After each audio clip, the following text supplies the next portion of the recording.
ശിവകാർത്തികേയൻ നായകനാവുന്ന പടത്തിൽ ദിലീപിന്റെ വേഷം വില്ലനായിരിക്കുമെന്നാണല്ലോ പറഞ്ഞത്. പക്ഷെ വില്ലനായിരിക്കുമോ എന്ന് ഉറപ്പിക്കാൻ പറ്റില്ല. വേഷത്തിനെ കുറിച്ചുള്ള ഒരു അപ്ഡേറ്റ് ഇപ്പോൾ നിലവിൽ വന്നിട്ടുണ്ട്, അത് പറയുന്നതായിരിക്കും. അതുപോലെ തന്നെ ദൃശ്യം 3 എന്ന് പറയുന്ന സിനിമയുടെ ടീസറിനെ കുറിച്ചുള്ള ഒരു അപ്ഡേറ്റ് വന്നിട്ടുണ്ട്. നമ്മുടെ പാട്രിയറ്റ് എന്ന് പറയുന്ന സിനിമയുടെ ബുക്കിംഗ് തുടങ്ങിയല്ലോ. അപ്പോൾ നല്ല രീതിയിൽ ബുക്കിംഗ് ഉണ്ടോ എന്നൊക്കെ നിങ്ങളോട് വീഡിയോയിൽ പറയുന്നതായിരിക്കും. അപ്പോൾ വാഴ 2 എന്ന് പറയുന്ന സിനിമയുടെ ഒരു അപ്ഡേറ്റും കൂടെ. വീഡിയോ ആദ്യം മുതൽ അവസാനം വരെ തന്നെ കാണാൻ ശ്രമിക്കുക. വീഡിയോക്ക് ഒരു ലൈക്ക് അടിക്കുക, വീഡിയോക്ക് ഒരു സബ്സ്ക്രൈബും കൂടെ ചെയ്തേക്കുക. അപ്പോൾ നേരെ വീഡിയോയിലേക്ക് പോകാം.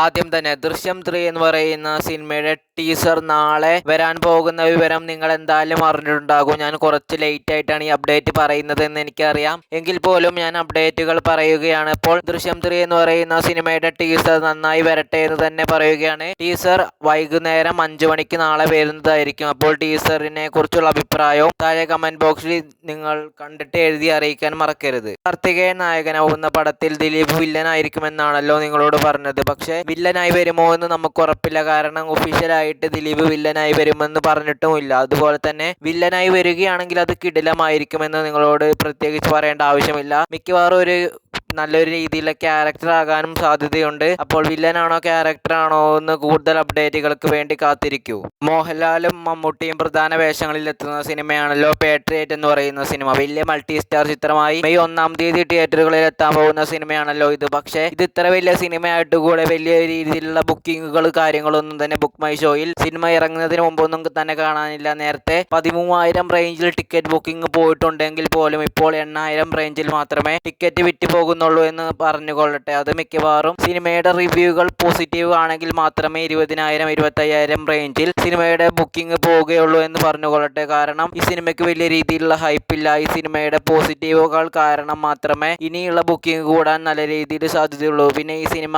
മലയാളം, തെലുങ്ക്, തമിഴ്, ഹിന്ദി ഭാഷകളിലും ഇറക്കുന്നുണ്ട്. അപ്പോൾ ഒരു നല്ലൊരു വലിയ ഹിറ്റായി തന്നെ മാറട്ടെ എന്ന് തന്നെ പറയുകയാണ്. അങ്ങനെ വാഴ 2 എന്ന് പറയുന്ന സിനിമ ഇൻഡസ്ട്രി ഹിറ്റ് അടിച്ചിരിക്കുകയാണല്ലോ. പലർക്കും ഇൻഡസ്ട്രി ഹിറ്റ് എന്ന് പറഞ്ഞാൽ എന്താണെന്ന് പലർക്കും അറിയില്ല. എല്ലാവർക്കും അറിയില്ല എന്നല്ല, ചിലവർക്ക് അറിയില്ല. ഇൻഡസ്ട്രി ഹിറ്റ് എന്ന് പറഞ്ഞാൽ ഇപ്പോൾ നമ്മുടെ ഇൻഡസ്ട്രി എന്ന് പറയുന്നത് ഇതൊരു മോളിവുഡ് ആണ്. കേരളത്തിലെ മാത്രം ഏറ്റവും കൂടുതൽ കളക്ഷൻ കിട്ടിയിട്ടുള്ള മുൻപന്തിയിൽ നിൽക്കുന്ന സിനിമകളെയാണ് ഇൻഡസ്ട്രി ഹിറ്റ് വിജയം നേടിയ സിനിമകൾ എന്ന് പറയുന്നത്. അപ്പോൾ ഇപ്പോൾ നിലവിലെ ഇൻഡസ്ട്രി ഹിറ്റ് വിജയം നേടിയിരിക്കുന്നത് വാഴ 2 എന്ന് പറയുന്ന സിനിമയാണ്. പിന്നിലാക്കിയത് ലോക ചാപ്റ്റർ 1 ചന്ദ്ര എന്ന് പറയുന്ന സിനിമയാണ്. ഇനി ഈ സിനിമ ലോകയുടെ വേൾഡ് വൈഡ് കളക്ഷനെ പിന്നിലാക്കുമോ എന്ന് ചോദിക്കുകയാണെങ്കിൽ ഇല്ല എന്ന് തന്നെ ഉറപ്പിച്ചു പറയാൻ പറ്റും. കാരണം ലോകയുടെ വേൾഡ് വൈഡ് കളക്ഷൻ എന്ന് പറയുന്നത് അത് 303 കോടി രൂപയാണ്. ഈ വാഴ 2 എന്ന് പറയുന്ന സിനിമ വേൾഡ് വൈഡ് ആയിട്ട് ഇപ്പോൾ 230-35 കോടി റേഞ്ചിൽ എത്തിയിട്ടുണ്ടാകും. അപ്പോൾ ഇനി മെയ് 1-ാം തീയതി തന്നെ പാട്രിയറ്റ് എന്ന് പറയുന്ന സിനിമ റിലീസ് ആവുന്നത് കൊണ്ട് തന്നെ സിനിമയുടെ സ്ക്രീനും നല്ല രീതിയിൽ കുറയും. അതുകൊണ്ട് തന്നെ വേൾഡ് വൈഡ് ആയിട്ട് ലോകയെ പിന്നിലാക്കാൻ സാധ്യത വളരെ കുറവാണ്. അപ്പോൾ